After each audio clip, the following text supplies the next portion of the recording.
বিশ্বজুড়ে প্রায় ২০০ শিশুর জন্ম দিয়েছেন এমন এক স্পার্ম ডোনার যার শরীরে রয়েছে ক্যান্সারের একটি বিরল জিন মিউটেশন।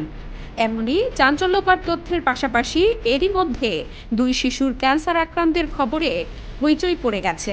এ তথ্য জানিয়েছে ডেনমার্কের সরকারি সম্প্রচার মাধ্যম। ২০০৬ থেকে ২০২২ সাল পর্যন্ত ওই ডোনারের স্পার্ম বিশ্বের ১৪টি দেশের ৬৭টি ক্লিনিকে বিক্রি হয়। শুধু ডেনমার্কেই এই ডোনারের স্পার্মে জন্ম হয়েছে ৯২ শিশুর। ডেনিশ ব্রডকাস্টার জানায়, কেজেল্ট নামে এক অজ্ঞাতনামা ডেনিশ স্পার্ম ডোনারের স্পার্ম থেকে এখন পর্যন্ত অন্তত ১৯৭ শিশুর জন্ম হয়েছে। এরপরই সামনে আসে জিনগত ত্রুটির তথ্য।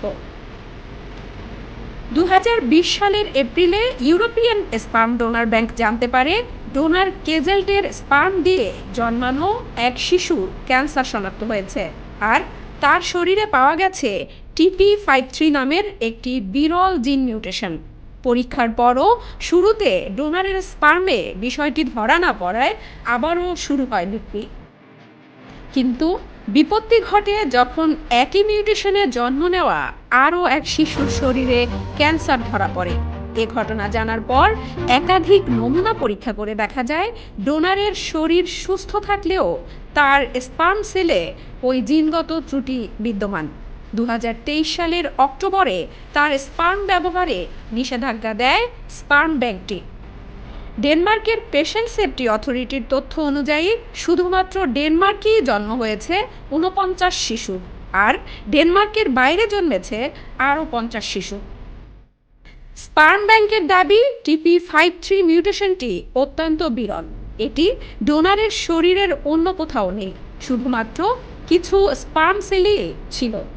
তাই আগের নিয়মিত জেনেটিক স্ক্রিনিংয়েও বিষয়টি ধরা সম্ভব হয়নি। ইউরোপের অনেক দেশে এক ডোনার থেকে জন্মানো শিশুর সংখ্যা সীমিত রাখার নিয়ম আছে, কিন্তু আন্তর্জাতিক পর্যায়ে এমন কোনো নিয়ন্ত্রণ নেই।